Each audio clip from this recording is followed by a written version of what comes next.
Sebelum kita masuk pada pembahasan hukum bacaan ro, kita harus mengetahui terlebih dahulu apa itu ilmu tajwid. Ilmu tajwid adalah ilmu yang mempelajari tata cara membaca Al-Quran yang benar.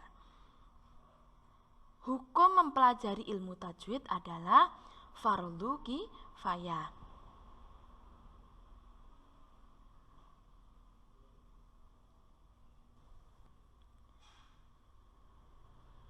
Kita masuk pada inti pembahasan. Hukum bacaan ro di sini ada 3, anak-anakku. Yang pertama adalah tafkhim, yang kedua tarqiq, yang ketiga jawazul wajhain. Jadi ada 3, hukum bacaan ro ada 3. Yang pertama, di sini kita akan membahas tafkhim. Apa itu tafkhim? Tafkhim adalah hukum membaca huruf ro dengan dibaca tebal. Jadi membacanya bibir agak, mulut agak maju sedikit.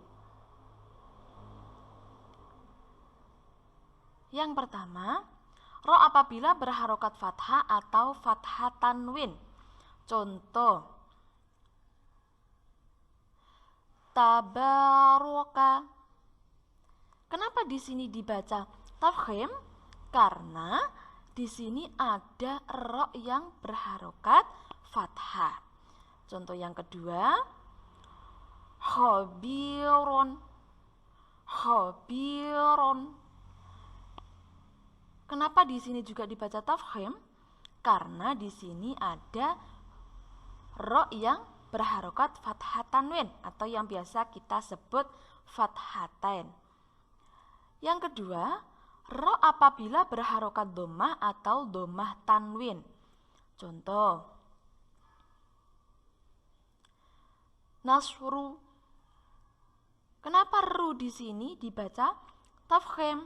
Karena ada ro yang berharokat dhammah. Contoh yang kedua, kabirun. Kabirun. Kenapa run di sini dibaca tafkhim? Karena ada ro yang berharokat dhammah tanwin atau dhammatain.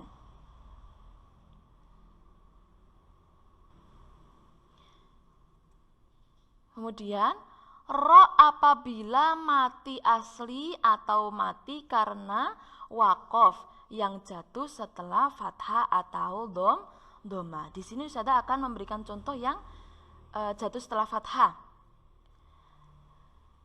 Contoh, wa arsala. Ar di sini kenapa dibaca tafkhim? Karena ada ro yang mati asli, maksudnya mati asli itu berharokat sukun, kemudian jatuh setelah harokat fathah. Ini contoh yang dari ro yang mati asli ya. Kemudian yang kedua, wanhar. Kenapa di sini wanhar bisa dibaca tafkhim? Karena di sini ada ro yang mati karena wakof, kemudian jatuh setelah harokat fathah. Jadi ini yang contoh ro yang mati karena wakof. Kemudian ro apabila mati karena wakof didahului dengan mat fathah atau mat dhammah. Maaf. Contohnya, ma'al abrar. Kenapa di sini dibaca tafkhim? Karena di sini ada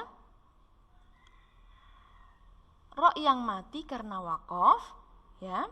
kemudian didahului dengan mad fathah. Ini yang contoh dari mad fathah. Mad fathah itu apa Ustazah? Apabila ada hamzah yang diikuti oleh harokat fathah. Ini disebut mad fathah atau yang biasa kita sebut juga dengan mad tabi'i. Kemudian contoh yang kedua, huwal ghafur. Di sini kenapa juga dibaca tafkhim? Karena ada mad dhammah, ya, mad dhammah itu wawu sukun diikuti harokat dhammah. Maksudnya mad dhammah itu kemudian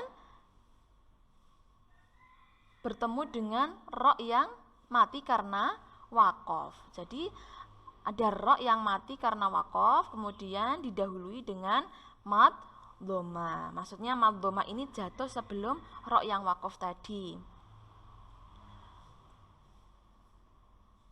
Ini sudah kasih contoh yang tadi, yang ro apabila ro mati asli atau mati karena waqaf yang jatuh setelah dhammah yang ini. Ini dibaca yurja'un. Kenapa dibaca tafkhim juga? Karena di sini ada ro yang mati asli kemudian jatuh setelah harokat dhammah. Jadi ini contoh ro yang mati asli yang jatuh setelah dhammah. Kemudian contoh yang kedua, at-takatsur. Kenapa di sini dibaca tafkhim? Karena ada ro yang mati karena waqaf kemudian jatuh setelah harokat dhammah. Ini contoh yang ro yang mati karena waqaf. Kemudian ro apabila mati karena waqaf didahului dengan huruf mati asli dan sebelumnya ada huruf yang berharokat fathah atau dhammah. Kita langsung saja ke contoh biar tidak bingung. Contohnya wal 'ashr. Kenapa di sini dibaca tafkhim? Karena ada ro yang mati karena waqaf kemudian didahului dengan huruf mati asli. Maksudnya di sini huruf yang berharokat sukun. Dan sebelumnya ada huruf yang berharokat fathah. Ini yang contoh yang berharokat fathah. Kemudian contoh yang kedua, wala yuridu bikumul usr.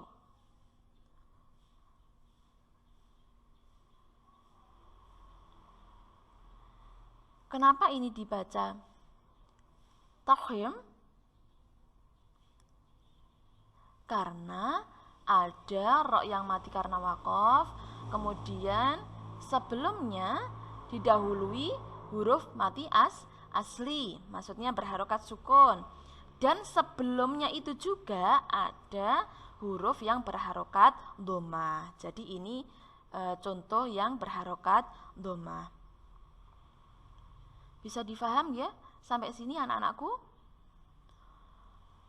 Kemudian selanjutnya ro apabila mati karena waqaf didahului dengan huruf isti'la yang mati asli. Langsung saja ke contoh. Sebelum ke contoh, apa itu huruf isti'la? Huruf isti'la itu adalah ha, shad, dot, ghain, to, qaf, dan dha. Yang biasa kita singkat juga dengan huswa, dol, tin, qid. Yang sudah kita hafal ya. Contohnya mim misr. Kenapa di sini dibaca tafkhim? Karena ada ro yang mati karena waqaf, kemudian didahului dengan huruf isti'la. Didahului maksudnya jatuhnya itu sebelum ro yang wakof tadi. Huruf istilah yang mati ini, yang berharokat sukun ini, itu jatuh sebelum ro yang mati karena wakof. Sama ya dengan huruf shad. Jadi huruf istilah shad. Kemudian ro yang mati asli menghadapi huruf istilah hidup walaupun ro jatuh setelah kasroh. Huruf istilah tadi nggih, husol, lol, tinkit. Sudah kita sebutkan tadi contohnya firqotun. Kenapa di sini disebut tafkhim juga? Karena ada ro yang mati asli. Mati asli itu maksudnya berharokat sukun ya. Di tengah lafadz, kemudian menghadapi huruf istilah hidup. Maksudnya menghadapi itu ada huruf istilah yang jatuh setelah ro sukun tadi. Huruf istilah apa? Yaitu huruf istilah qaf. Dan walaupun itu tadi ro tadi yang berharokat sukun itu tadi jatuh setelah harokat kasroh. Kemudian selanjutnya ro mati yang didahului hamzah wasol walaupun harokatnya kasroh. Contoh ilaihim. Di sini kenapa dibaca tafkhim juga? Karena ada ro yang mati didahului hamzah wasol. Contoh yang kedua, Rabbirhamhuma. Di sini juga dibaca tafkhim karena ada ro mati kemudian didahului hamzah wasol walaupun harokatnya adalah kasroh.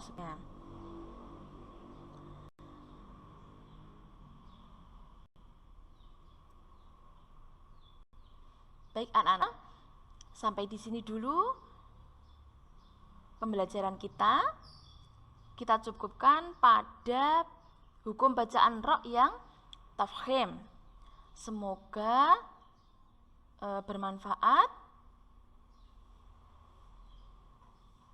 Semangat belajar. Raihlah cita-cita kalian setinggi mungkin. Saya akhiri. Wassalamualaikum warahmatullahi wabarakatuh.